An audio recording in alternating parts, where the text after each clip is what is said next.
Namaskaram. Madam, shall I start? My supreme namaskarams to all of you, especially to Honorable Padmanabharao Garu and his daughter Shailaja Garu, who invited me to give and interact with you all. And best wishes to all the students. Today, we'll be discussing about the functioning of Honorable Supreme Court in India. Whether it's doing the work and complying with the basic principles of the Constitution of India. When we look at the Constitution of India and its origin, which stretches nearly to over 40 years before its enactment, we feel wonder now, because the world marvels at how well the Indian Constitution has kept a diverse country together for more than 75 years or so. Its robustness and durability rest on its many built-in safeguards securing citizens' rights to freedom and justice and fair play, which no government, however powerful, can hope to effectively recast within the space of a single or even multiple tenures in office. We can understand by going through the history of the country of us that after there being roundtable conferences which represent a distinct departure in British approaches to India, considering then facts and circumstances, we were given freedom.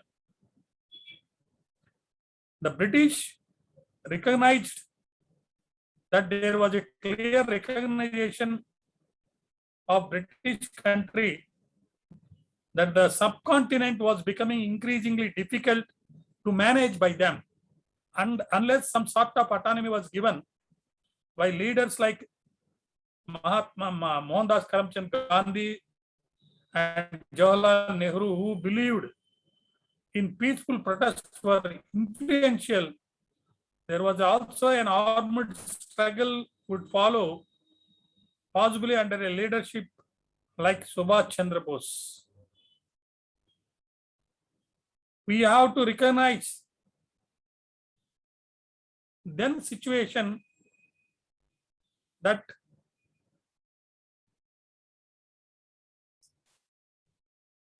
there were colonial origins, and also we must feel proud that the Constituent Assembly were willing to incorporate in our Constitution the best from anywhere, whether they were ideas from our former colonialists or, as in the case of the directive principles of state policy borrowed from the Irish Constitution. Whatever it is, we have now the Constitution, and in terms of the Constitution which we got, and after considering the origin of the Constitution and particularly the period which stretches to over 40 years before its enactment, we understand that we want to achieve the goals of the Constitution, which are enshrined in the preamble itself, by mentioning as on today that we want to constitute by resolving ourselves that we want to constitute India into a sovereign, socialist, secular, democratic republic and to secure all its citizens justice, liberty, equality, fraternity, and whatnot. We now have the Constitution, which consists of articles and schedules. And the total articles we have got are 395 and 22 parts. In the 22 parts, part 1 deals with the union and its territory. Part 2 deals with citizenship. Part 3 deals with fundamental rights. And part 4 deals with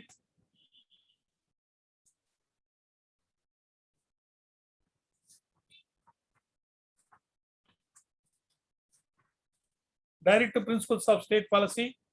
Part 4A deals with fundamental duties. And part 5 deals with the union. In this part 5, there are 5 chapters. We today will be discussing about the chapter 4 of this part 5 of the Constitution. But before discussing about it, let us see what are the other parts in part 5. The union. Chapter 1 is dealing with the executive. It tells about us, about the executive. Chapter 2 deals with parliament, and chapter 3 deals with the legislative power of the president, and chapter 4 deals with the union judiciary, and then chapter 5 deals with comptroller and auditor general of India. Unless and until we understand all the chapters of the union part 5, we will not be able to understand the exact role of the Supreme Court. But let us now concern ourselves about the present scenario and functions of the Supreme Court. Before looking into this aspect, we must proudly feel happy that in part 3 of the Constitution, Article 13 tells duties of the Supreme Court when we read it along with Article 32 of the Constitution. Article 13 says, all laws in force in the territory of India immediately before the commencement of this Constitution, insofar as they are inconsistent with the provisions of this part, shall to the extent of such inconsistency be void. So whatever laws were there by the date of Constitution coming into force, if they are inconsistent with any provisions of the fundamental rights, that is chapter part 3 of the Constitution, then to that extent such inconsistency be void. And if any law after the Constitution has come into force is made, and any part of that law is in contravention of this clause, then to that extent of that contravention it is void. Then there is a definition of what are laws in force and what is law. Law definition is very important. Law means not merely what Parliament makes. It says that law includes any ordinance, order, bylaw, rule, regulation, notification, custom, or usage having in the territory of India the force of law. With this, now we will go to chapter 4 of part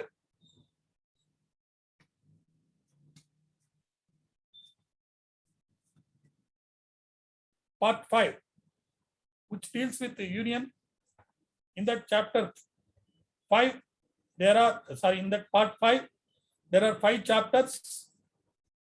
Chapter 1 is dealing with the executive. Chapter 2 is parliament. Then chapter 3 is legislative power of the president. And chapter 4 is the union judiciary. And chapter 5 is the Comptroller and Auditor General of India. Let us see what is this chapter 4 of part 5 of the Constitution. It deals with the union judiciary. Article 124, it says that there shall be a Supreme Court of India consisting of a Chief Justice of India, and until Parliament by law prescribes a large number of not more than 7 other judges. So originally, when Constitution has come into force, there was only with effect from 26/1979, only 7 other judges were there, but at present 34 judges are, including Chief Justice, are there. 34 posts are there of Supreme Court judges. Now 9 judges are appointed. So out of 34, 24 are already there, including Chief Justice. Now 9 judges are appointed by Honorable President of India, and recommendation is given and orders are going to come. And on 31st, these 9 judges are going to swear in the swearing-in ceremony. So, who appoints the Judge of Supreme Court is, that is President of India by warrant under his seal, on recommendations of the National Judicial Appointments Commission referred in Article 124A, and shall hold office until he attains the age of 65 years. This is Article 124, Clause 2. Actually, this 124A is struck down as holding it as unconstitutional. Now, what is and how the judges are appointed, we will discuss. But it is the President by warrant under his hand and seal appoints the judges of Supreme Court and also the judges of High Court. But Article 124 deals with regarding judges of Supreme Court. So they are entitled to continue as judges of Supreme Court until they attain the age of 65 years. And the judges are entitled at any time by addressing to the President or writing to the President to resign from his office, or he may be removed before he attains the age of 65 years by following the procedure contemplated under Clause 4 of Article 124. Then qualifications of a judge is, he has been for at least 5 years a judge of High Court or 2 or more such courts in succession, or at least 10 years practiced as an advocate of High Court or of 2 or more such courts in succession. Class C is important. That is, apart from these 2 alternatives, one more alternative is there, that he is, in the opinion of the President, a distinguished jurist. So he must be a citizen of India, but even if he is not having law degree or practice as an advocate or already worked as Judge of High Court, still he can be appointed as the Judge of Supreme Court, provided he is a distinguished jurist. So that is what regarding qualifications. Article 124 deals with what are the requisite conditions for considering of a person when he is to be appointed as Judge of Supreme Court. Then about Article 124A, that is National Judicial Appointments Commission.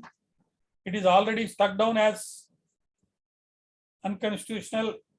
This 124A to C are struck down. Now 125, it deals with salaries and other aspects of judges, such as privileges and allowances. Then Article 126 deals with appointment of an acting Chief Justice. This happens when the office of the Chief Justice of India is vacant, or when the Chief Justice is by reason of absence or otherwise unable to perform his duties, the duties of his office. Those duties of the office shall be performed by such one of the other judges of the court as the president may appoint for this purpose. So any one of the judge of the Supreme Court, in consideration of certain other circumstances which I just revealed, can be appointed by the President of India as acting Chief Justice. Then we have Article 127. It deals with appointment of ad hoc judges. So on certain occasions, quorum required may not be there for discharging the duties of the Supreme Court because of several reasons of there being several vacancies. Then the ad hoc judges also can be appointed as Supreme Court judges. And Article 128 deals with the attendance of retired judges at sittings of the Supreme Court. Then High Court and Supreme Court are the court of record. Article 139 says the Supreme Court to be a court of record. So the Supreme Court shall be a court of record and shall have all the powers of such a court, including the power to punish for contempt of itself. So court of record, that is Supreme Court, has got all powers as a court of record, including the power to punish the contempt of itself. The Supreme Court has shall sit in Delhi or in such other place or places as the Chief Justice of India may, with the approval of the President, from time to time appoint. The Supreme Court has got original jurisdiction. Shall we join again, sir? This meeting will end. Please join again, sir. Yeah. Dear students, please join again.